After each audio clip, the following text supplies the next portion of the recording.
Good afternoon, everyone, and welcome back to the Fantasy 420, where today we are going to be returning to the gridiron and discussing some quarterbacks who might fall a tier or two in the upcoming 2019 and 2020 fantasy football season. This is in accordance to a previous video I did with quarterbacks who will probably rise. And I just think these guys have a chance of going the other way for various reasons, which we will discuss. So I'm going to start this video off with the number 2 quarterback in many Yahoo leagues last year at the end of the season, and that is Matt Ryan. So I'm going to start off with him on the list because he had a very underwhelming second half of the year. So I think that those numbers might project a little bit more towards how he's going to play this year as opposed to how he started off on fire last year. He's expected to be without Tevin Coleman, pardon me. Dan Quinn was just quoted as saying that Ito Smith is going to see an increased workload, which leads me to believe that they're going to move on with him and Freeman moving forward and just cut bait with Coleman and let him sign somewhere else. This obviously would hurt, I believe, Matt Ryan more than anyone else. Coleman was his primary pass catcher. Freeman can fill in that role, but he's also primarily a runner, and how much do you expect him to stay healthy through an entire season? And then Ito is just primarily almost always a runner. He had no receiving touchdowns last year. So when you lose a pass catcher of that caliber, and pass catchers out of the backfield are more important than ever, arguably for a quarterback, I think that would be a huge hit to Ryan. I do also like what the rest of his division has done in the offseason.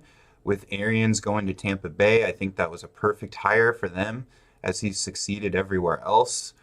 I just think that there's just a high possibility that they finish last in that division.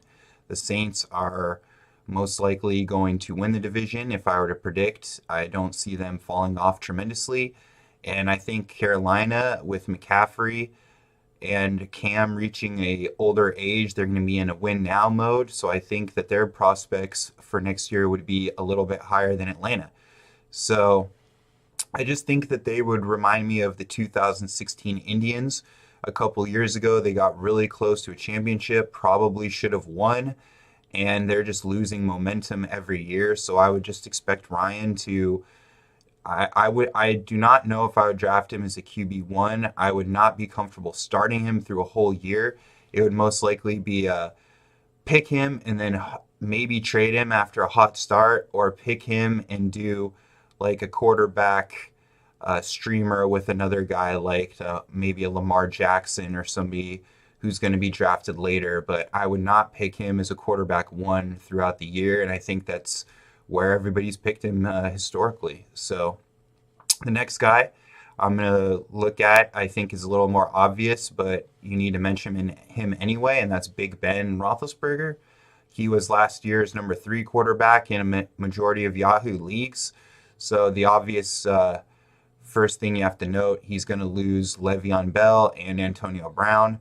Once again, his primary running back is going to be James Conner, who is not a pass catcher. He can, but they might sign a pass catcher. But you're going from Le'Veon Bell, a generational pass catching talent, to a primary runner. That hurts Ben's passing. AB is getting up in years, but he's still one of the best receivers. Last year, leaked behind defenses and caught a bunch of 40-yard receiving touchdowns. That explosivity and reliability is going to be gone. Yes, I love Juju. Yes, I love James Washington. Yes, I love Vance McDonald to take a step forward this year, but those obviously I think are going to hurt Ben. I think the division, once again, as with Ryan, has more talent and is younger than ever before, and I see them as a team on the downturn as opposed to the Ravens, Browns, maybe even the Bengals on the upswing. I think this year they'll probably start moving on from Dalton, and they have Mixon. So I don't know. I just think that the Steelers, like, I wouldn't predict them to finish last, but that would definitely not shock me. And I definitely see them as a team that's regressing, whereas every other team in their division is progressing. And along with those road woes, wasn't really as important last year, but it didn't really help you either. The road games were more or less average, so I don't really think I would trust Ben as a QB1 on road games or even home games. And I would not be picking him there. I don't even know if I would stream him. I would be very uncomfortable with Big Ben next year. So then the last name on this list I'm going to go to is Jared Goff. He finished a majority of fantasy leagues on Yahoo as the number 6 quarterback. So he had a really horrible final 5 regular season games. Wasn't even startable in those games. One of the games, I think he had a low 20-point game. But that, along with the Super Bowl, maybe believes that, hey, if we stop, other teams might be thinking, hey, if we stop Gurley and that rushing attack and make Goff beat us, they may have figured it out. Also, Gurley was just news broke on Gurley yesterday that he's dealing with arthritis that limited his touches in the playoffs. So this was the biggest games of his life, the playoffs and a Super Bowl, and he had limited touches from an injury he received at Georgia his senior season, which he graduated, or went to the NFL a few years ago. That's very troubling to me.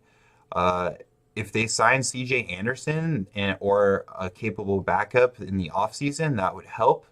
But when you have your generational talent missing the most important touches of the year based on an injury he suffered a few years ago, that is not very good, especially since fantasy football is a regular season-long game.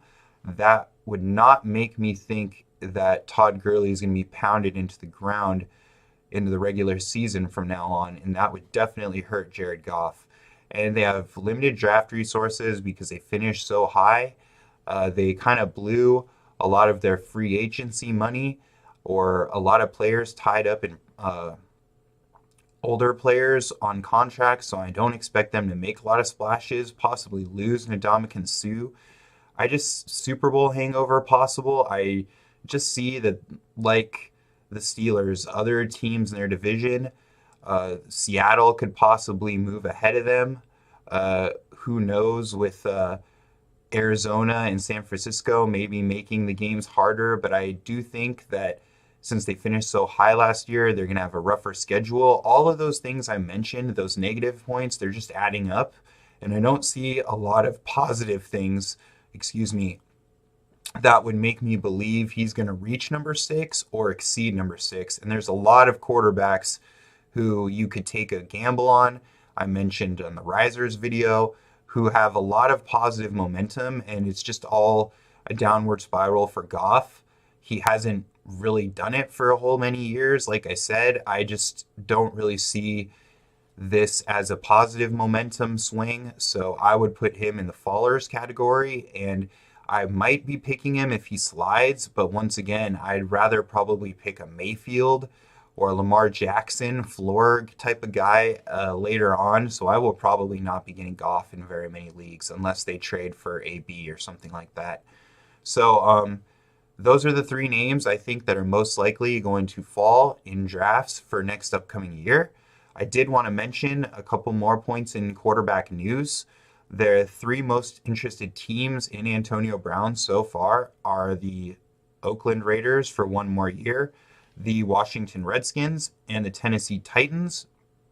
I'm not really sure that would help me to draft Derek Carr or Alex Smith if he were to be traded to them, but that would be a very interesting name for Mariota, and he would obviously shoot up a bunch of draft boards, probably to the point where I wouldn't be picking him, honestly, but you would definitely be very intrigued in that situation with Brown and then Corey Davis on the other side. So I think that would be very nice for Mariota, and I would definitely be interested, and it would pique my interest in him.